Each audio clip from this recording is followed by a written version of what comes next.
All my fellas, all my fellas, all my fellas, all my fellas.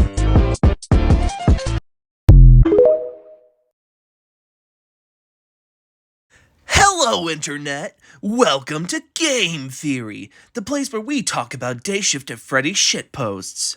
Okay, that's the best impression you're gonna get out of me from Matt Pat. Anyways, this video has major spoilers for the Fnaf movie. But, my honest opinion of it, I think the movie's a masterpiece. I mean, it was good. Real good. So, click away now if you haven't seen it. Please go watch it.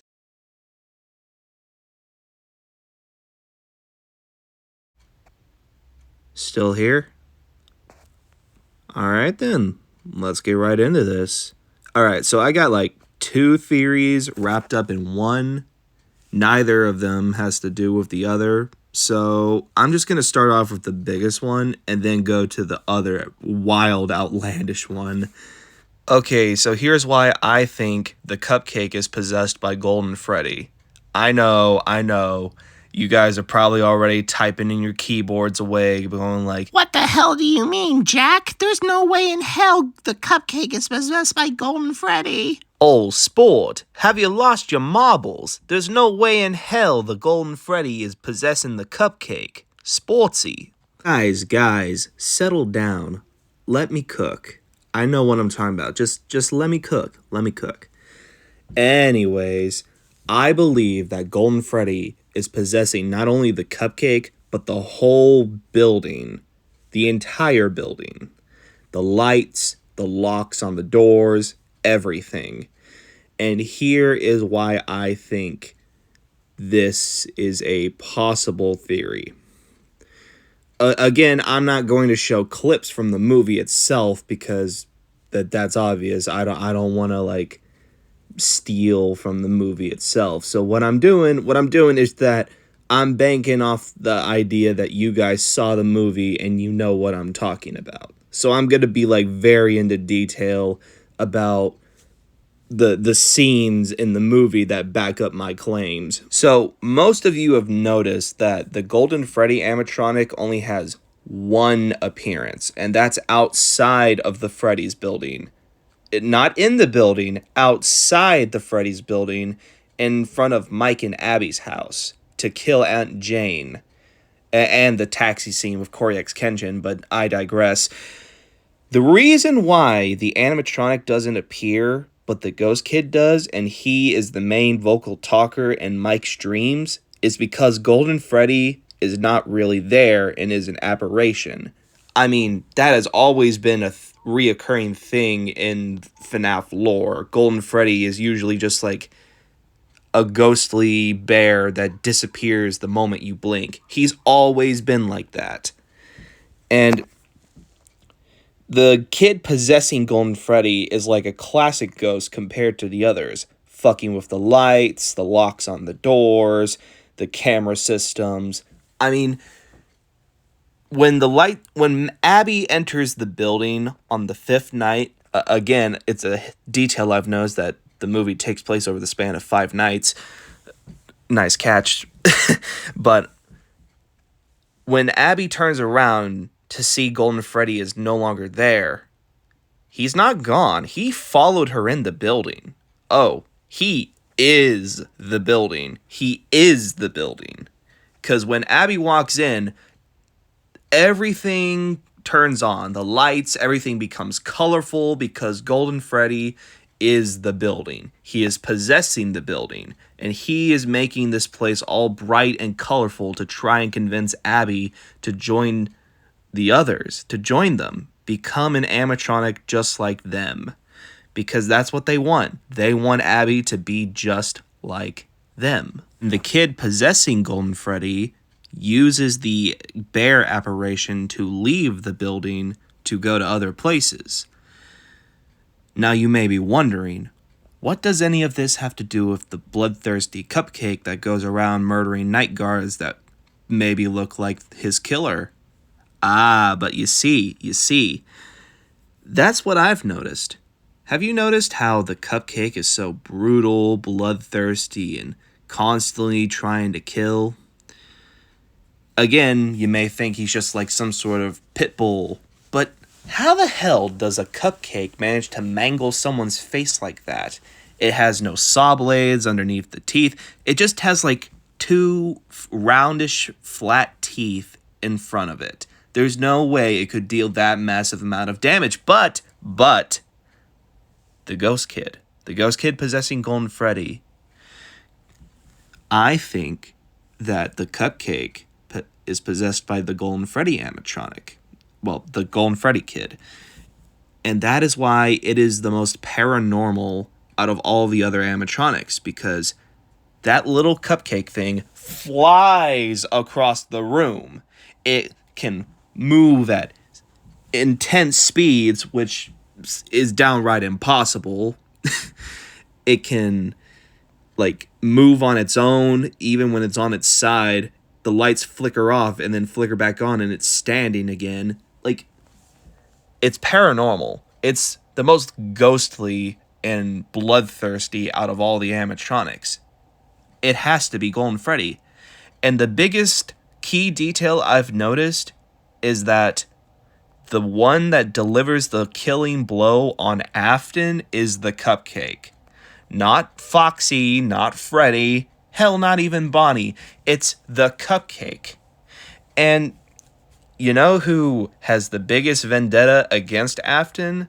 The kid that always prays for that guy's downfall? It's Cassidy, the kid possessing Golden Freddy. So, yeah, it may look goofy as hell that the Cupcake delivered a killing blow on Afton, but here's why I think the Cupcake is possessed by Golden Freddy. The Cupcake is possessed by Golden Freddy, which is why it's the most aggressive, which is why it can deliver the killing blow on Afton, because again, that motherfucker really dislikes Afton. And that last part of the movie where William Afton is in the back room suffering in the Springlock suit, no other ghost kid is there except the one possessing Golden Freddy, and by extension, the Cupcake, the animatronic that set off the Springlocks. So in conclusion of this theory, Golden Freddy is not just a bear apparition that appears one moment and disappears the next, but is also what controls the lights, the locks on the doors, everything in the whole building, and it has a vessel that can be used to kill others, which is the Cupcake. And that is how Golden Freddy, the kid possessing Golden Freddy, which hates Afton, delivered the final killing blow and set off the Springlocks, killing him. Still here? Okay, good. Now, why don't we get into theory number 2? Why I think the puppet is in the first movie and is possessed by Garrett, and what will be the plot to the second movie. Okay, it's no secret at all that this movie has been giving nods to old fan theories way back when, like old theories like Dream Theory and the whole Sparky the Dog hoax, and Scott's biggest retcon in the entire Five Nights at Freddy's series as a whole, which is the first victim of William Afton was the crying child who possesses the puppet. And we know for a fact, in modern Fnaf lore, Michael Afton's younger brother is Evan, aka the movie adaptation Garrett. And Mike Schmidt, who has a younger brother who died, and a little sister, which is Elizabeth in the movie universe.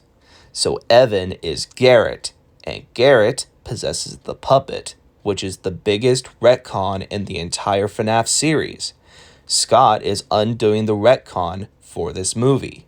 And in this movie, Garrett is possessed by the puppet. And Garrett is William Afton's first victim.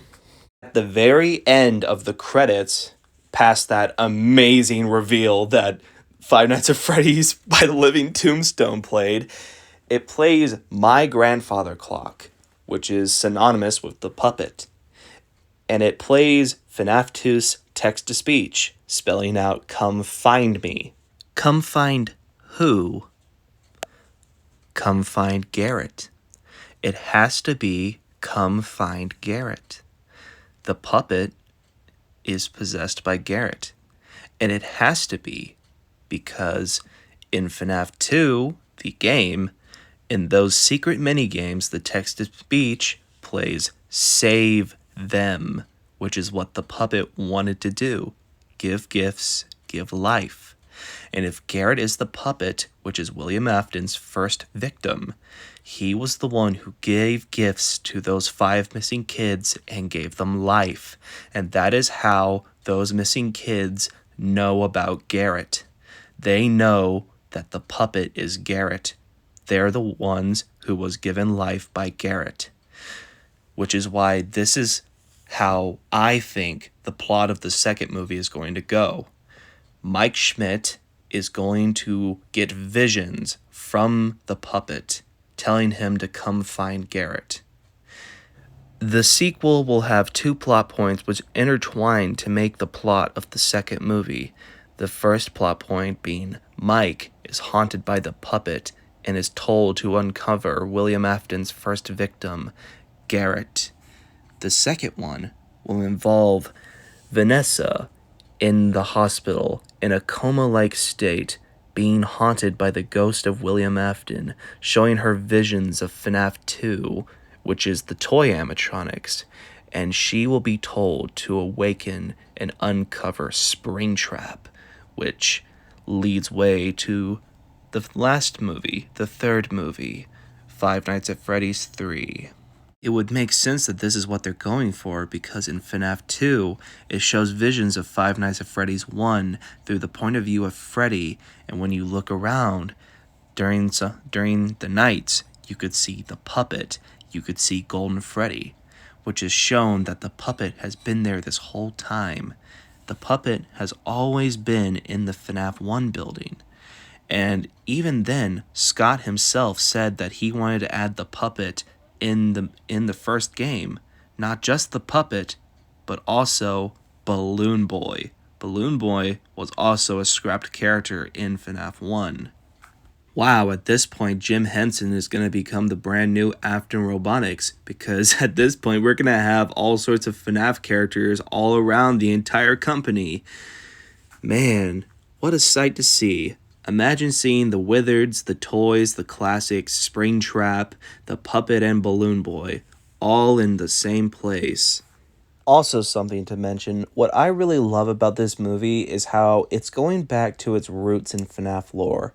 And I mean early FNAF lore, which is like Foxy being a good guy. Well, they never actually showed Foxy as a good guy, but like really old FNAF lore and the lore before Sister Location, basically.